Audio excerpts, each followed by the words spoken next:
The holographic display flickered in the sterile briefing chamber aboard the Imperial Dreadnought Sovereign's will, casting an ethereal blue glow across Captain Janice Voss's weathered features. Her steel-gray eyes remained fixed on the rotating image of Cardinal Zirian Malpheus, once the Empire's most trusted advisor, now its greatest threat. Cardinal Malpheus disappeared from Centauri Prime 3 standard cycles ago. Admiral Carruthers' gravelly voice cut through the silence. The Admiral's cybernetic I-word as it focused on the hologram. Intelligence confirms he's joined the Dark World Coalition. Janice's jaw tightened. She had served alongside Malpheus during the Outer Rim campaigns, had trusted him with her life on more than one occasion. The man who had once blessed their fleet before the Battle of Epsilon Eridani was now consorting with the Empire's most vicious enemies. "What's his current location?" she asked, her voice betraying no emotion despite the turmoil within.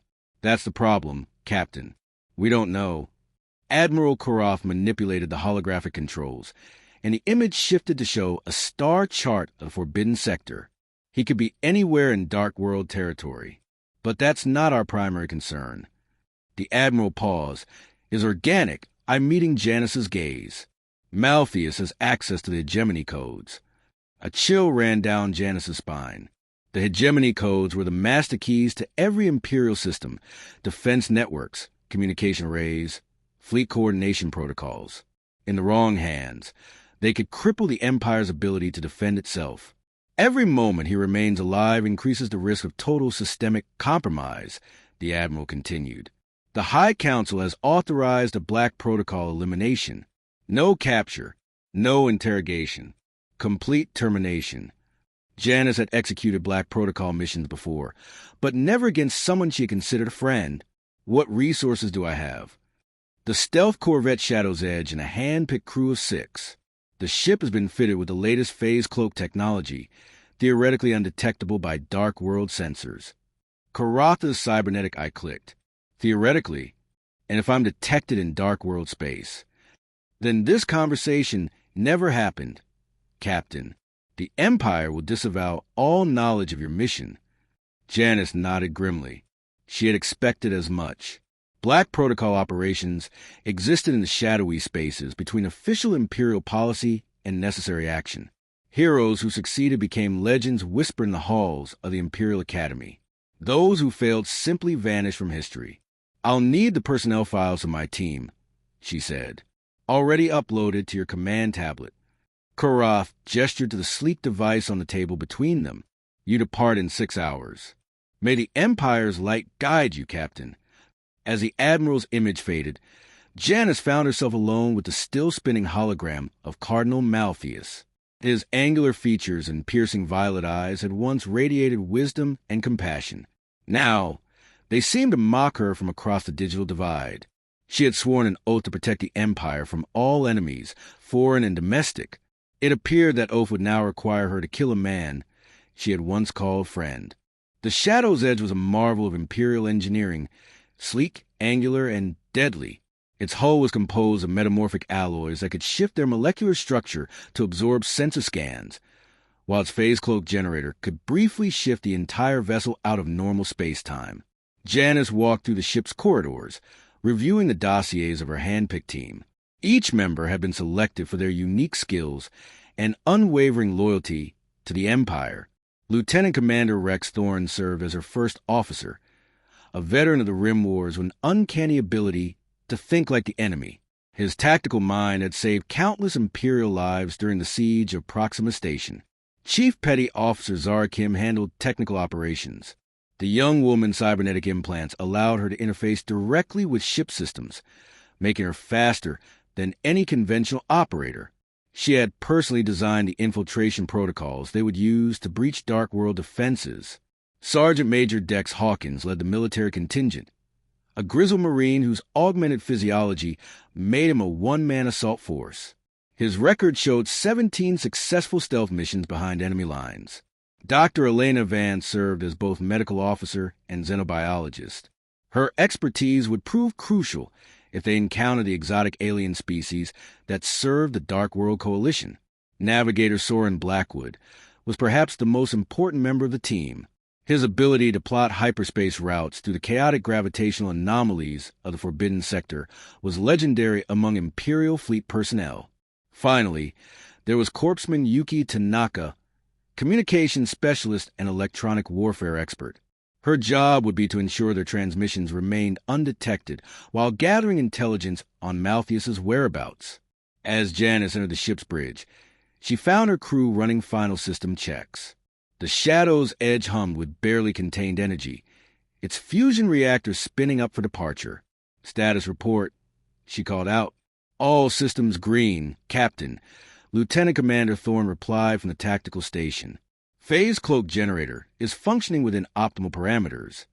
Navigation computer has plotted 17 potential routes into Forbidden Sector," Blackwood added from his station. "We can adjust course based on real-time intelligence." Chief Kim looked up from her console, data streaming across her cybernetic display. "I've established encrypted communication protocols with Imperial intelligence. We'll receive updated target information every 12 hours. Janice settled into the captain's chair, feeling the weight of command settle on her shoulders. "Helm, take us out. Set course for Nav Point Alpha."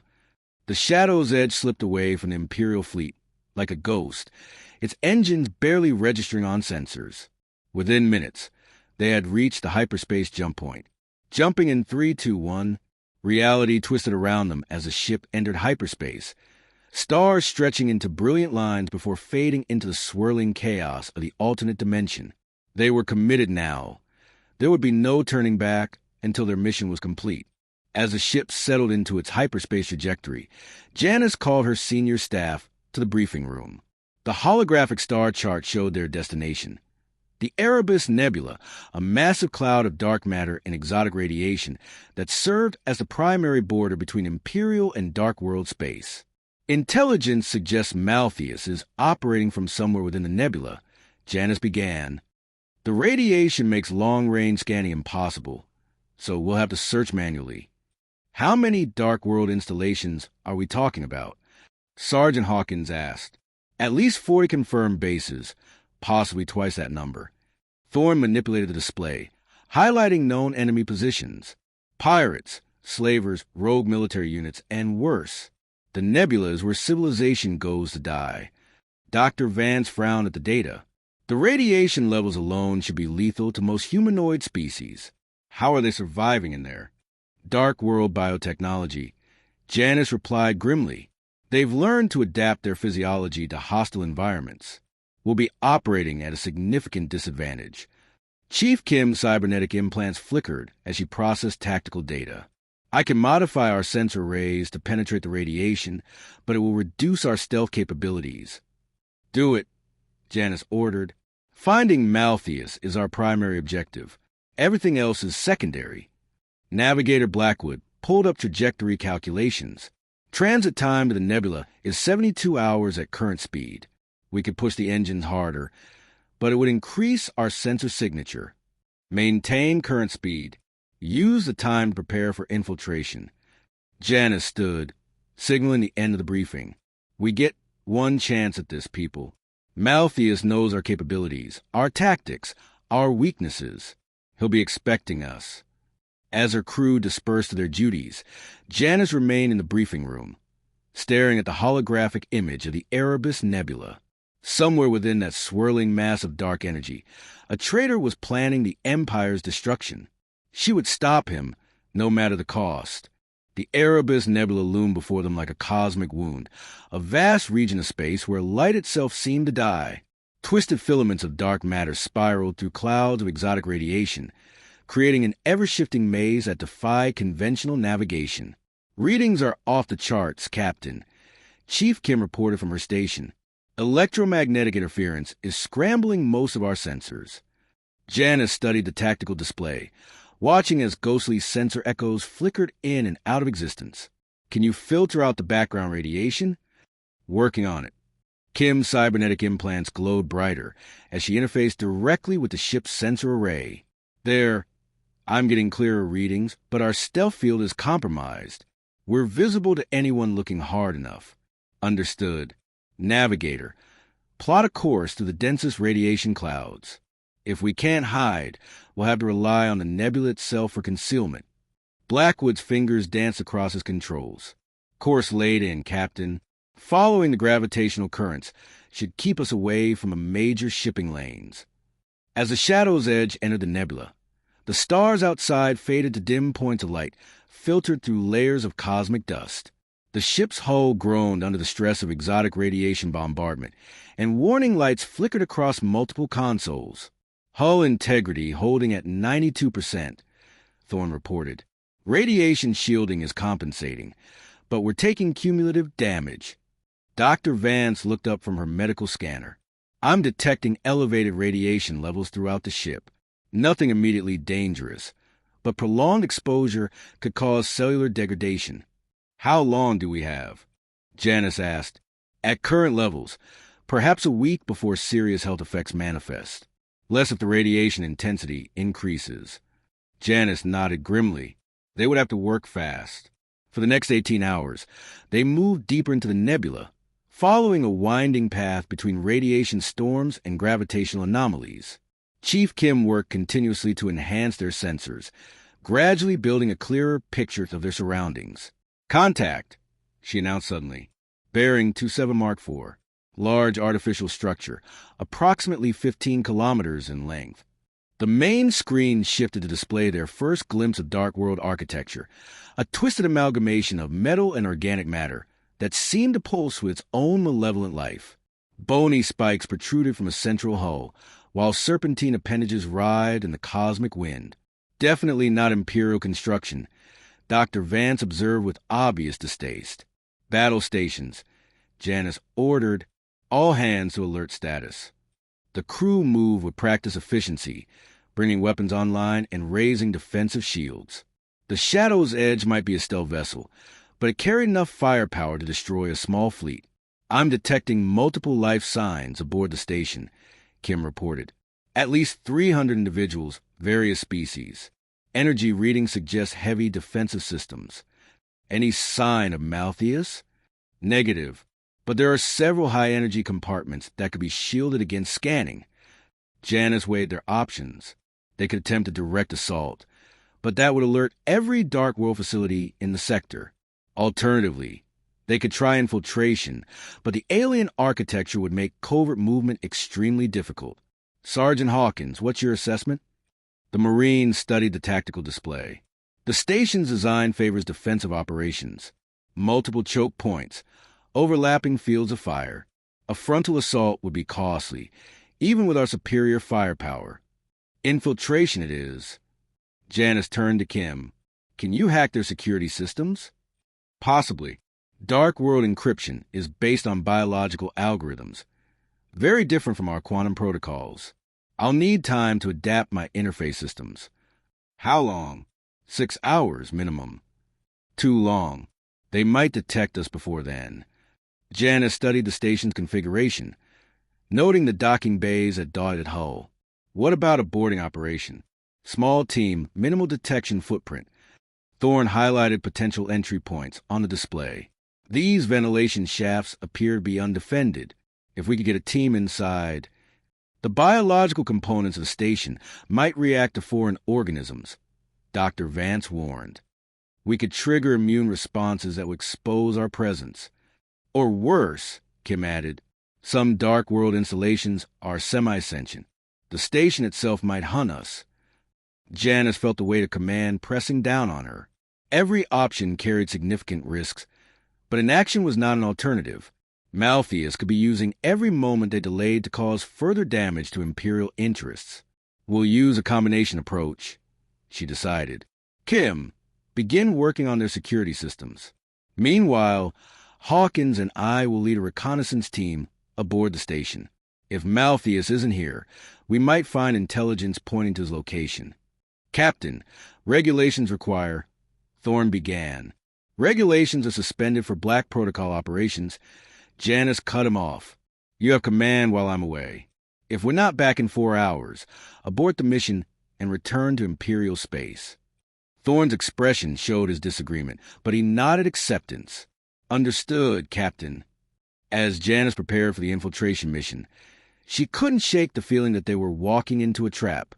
Malthus knew her too well, knew how she thought, how she planned, how she reacted under pressure. But perhaps that knowledge could work both ways. She had trained alongside the cardinal, had studied his tactical preferences during their joint campaigns.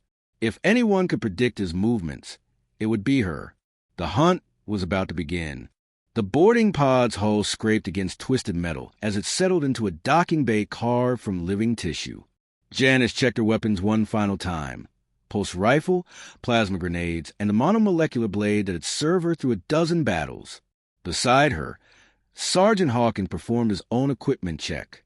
The Marine's augmented physiology allowed him to carry twice the normal load of weapons and armor, making him a walking fortress. Corpsman Tanaka hunched over her portable sensor array, monitoring communication frequencies for any sign of detection. Still clear, Captain. No indication they know we're here. Could be deliberate, Hawkins muttered. Let's get inside, then spring the trap. Janice activated her helmet's atmospheric filters as the pod's airlock cycled open. The atmosphere beyond was breathable but tainted with exotic compounds that would slowly poison unprotected humans. They emerged into a nightmare of biological architecture. The walls pulsed with veins that carried unknown fluids, while bony protrusions formed twisted corridors that seemed to shift when viewed from different angles. The air carried a sickly sweet scent that reminded Janice of decomposing flowers. Motion sensors, Tanaka whispered, pointing to clusters of what looked like eyes embedded in the ceiling. They're tracking our movement. Can you jam them? Already working on it. Tanaka activated a small device that emitted ultrasonic pulses. The eye-like sensors blinked once, then went dormant. That should buy us 30 minutes before the interference is detected. They moved deeper into the station, following Hawkins's tactical scanner toward the largest concentration of life signs. The corridor seemed to react to their presence, walls contracting slightly as if the station were trying to digest them. This place gives me the creeps, Tanaka muttered. It's like we're inside some giant organism. That's probably exactly what we are, Janice replied. Dark world biotechnology blurred the line between ship and creature, creating vessels that were partially alive. The implications were disturbing. If the station was truly sentient, it might be actively working against them. They reached a junction where 3 corridors converge around a central chamber. Through the translucent walls, they could see dozens of figures moving about, dark world operatives of various species, their bodies modified for life in the hostile environment. There, Hawkins pointed to a raised platform where a figure in ceremonial robes stood addressing the crowd. Is that him? Janice activated her rifle's telescopic scope, zooming in on the speaker's face. Her heart sank as she recognized the features. But it wasn't Malthus. This was Cardinal Vex, another member of the Inner Circle, though one who had always been more sympathetic to aggressive expansion policies. Negative. But if Vex is here, this is bigger than we thought. They continued deeper into the station, avoiding patrols and automated defenses. The organic architecture made navigation difficult.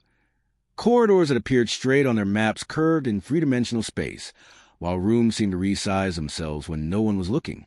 Finally, they reached what appeared to be a command center. Banks of biotechnological computers lined the walls, their displays showing tactical information about Imperial fleet movements. Janice felt her blood run cold as she recognized the depth of intelligence the Dark World had gathered. They know everything, Tanaka breathed. Patrol schedules, supply routes, defensive positions. How did they get all this? Malthus, Janice replied grimly. The traitor had provided his new allies with enough information to cripple the Empire's military effectiveness. Tanaka, can you access those systems? I can try, but the interfaces are completely alien. It might take hours to...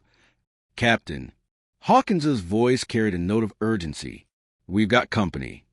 Janice spun around to see a squad of Dark World soldiers entering the chamber.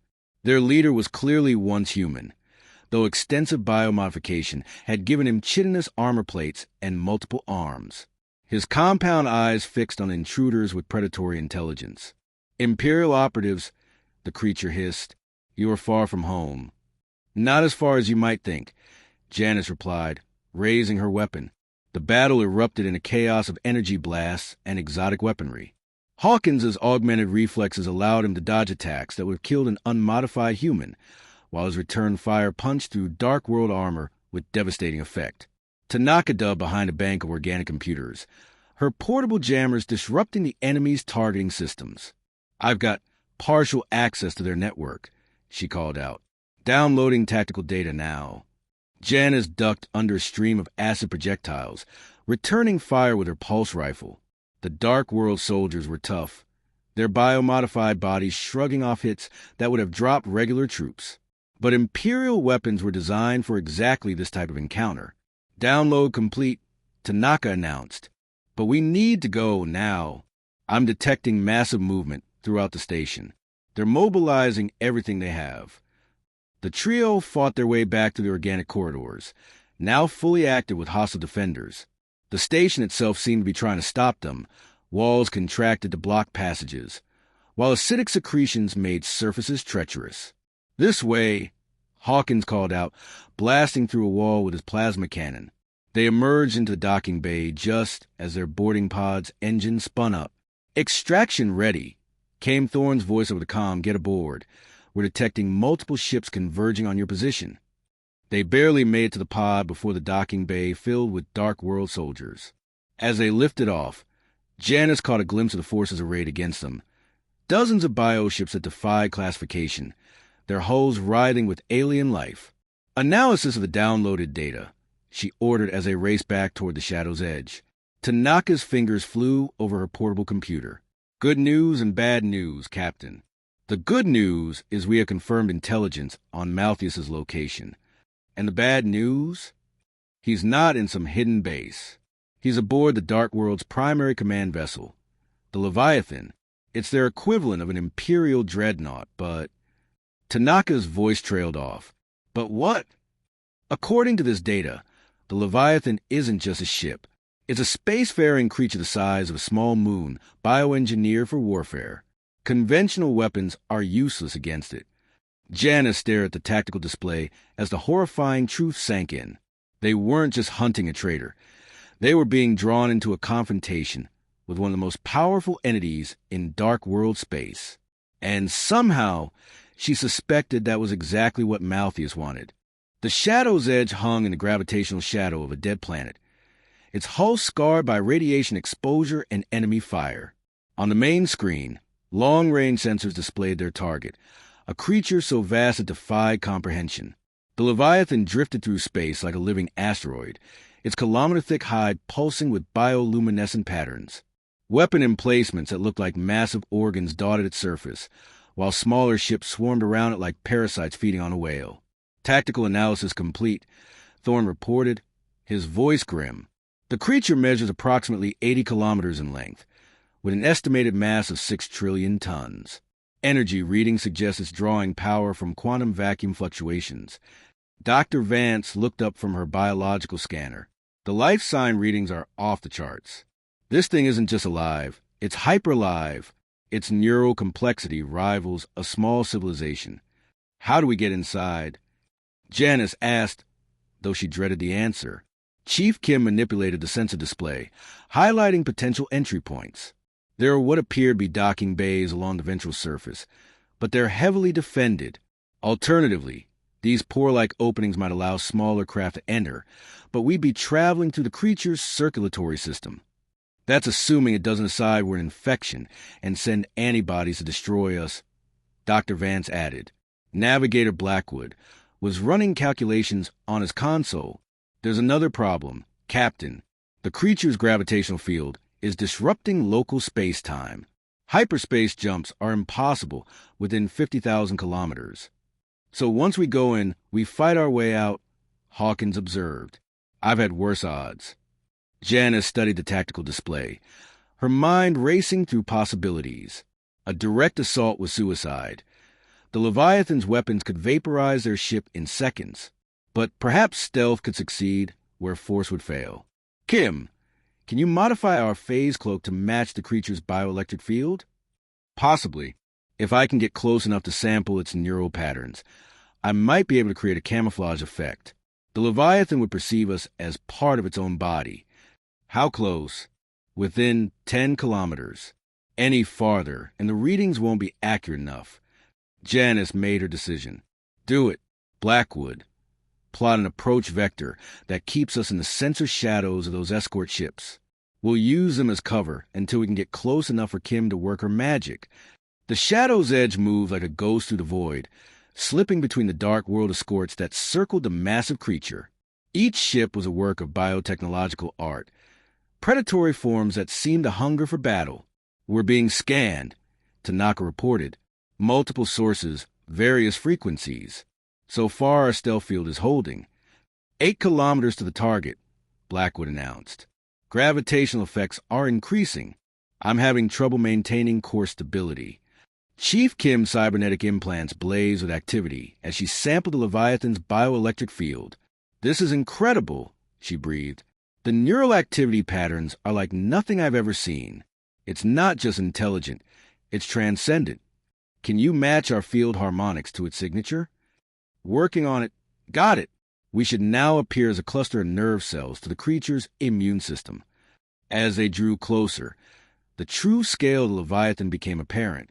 What had seemed like surface details from a distance were revealed as massive structures, cities built into the creature's hide, weapon systems the size of skyscrapers, and docking bays that could accommodate entire fleets. Life sign readings are spiking, Dr. Vance reported. There are millions of beings living on or within this creature. It's like a mobile planet. Any sign of Malthus? The bioelectric interference makes detailed scans impossible, but there's a structure near what might be the creature's brain stem that's heavily shielded. If I were hiding something important, that's where I'd put it. Janice nodded. That's our target. Kim, can you guess inside? There's a sphincter-like opening about 2 kilometers ahead. It appears to be a maintenance access for the creature's circulatory system. Take us in. The shadow's edge slipped through the organic portal into a tunnel lined with pulsing tissue. Bioluminescent cells provided eerie illumination as they traveled through arteries wider than city streets. Environmental readings show the atmosphere is breathable, though highly oxygen-rich, Dr. Vance reported. There are also trace amounts of various psychoactive compounds. Extended exposure could cause hallucinations or alter mental states. Noted, how long until we reach the target structure? At current speed, approximately 40 minutes. But Captain, Blackwood's voice carried a note of concern. I'm detecting massive movement in the surrounding tissue. Something big is coming our way. The ship's sensors painted a terrifying picture. A creature the size of a space station was moving through the circulatory system toward them. Its form defied easy description, combining elements of jellyfish, spider, and something far more alien. Antibody response, Dr. Vance confirmed. The Leviathan has detected us as a foreign presence. Evasive maneuvers, Janice ordered. Can we outrun it? Negative. It's designed for pursuit in this environment. Blackwood's hands flew over his controls as he guided the ship through branching passages. We need to convince it we belong here. Kim worked frantically at her station. I'm adjusting our bioelectric signature to match the surrounding tissue, but it's not working. The antibody is too sophisticated. Then we fight, Hawkins declared, moving toward the weapons console. Belay that order. Our weapons could rupture the arterial walls and flood this entire section with pressurized fluids. Janice's mind raced through alternatives. Dr. Vance, what would convince an immune system that we're not a threat? Chemical markers. If we could release the right pheromones. I can synthesize them, Kim interrupted. But I need a sample of the local biochemistry. The pursuing antibody was gaining ground, its tentacles reaching out to ensnare their ship. Janice made a desperate gamble. Tanaka, can you establish communication with that thing? You want to talk to an antibody? Every part of this creature is connected to its central nervous system. If I can convince it we're here on authorized business. Tanaka's equipment crackled to life, broadcasting on bioelectric frequencies. I'm getting something. It's like a voice, but not human. Foreign. Invasion. Must cleanse. The words formed in their minds rather than their ears. We're not invaders. Janice projected through the communication link. We're here to remove a cancer from your body. The antibody paused, its tentacles hovering mere meters from their hull. Cancer? Explain. A traitor has infected your neural pathways with Imperial strategic data. We're here to surgically remove the contamination. Show proof. Janice nodded to Tanaka, who transmitted the downloaded intelligence from the organic station. The antibody's form shuddered as it processed the information. Deception detected in Neural Sector 7. Authorize to proceed. Do not deviate from arterial pathways. The massive creature withdrew, allowing them to continue their journey toward the creature's brainstem. But Janice knew their reprieve was temporary.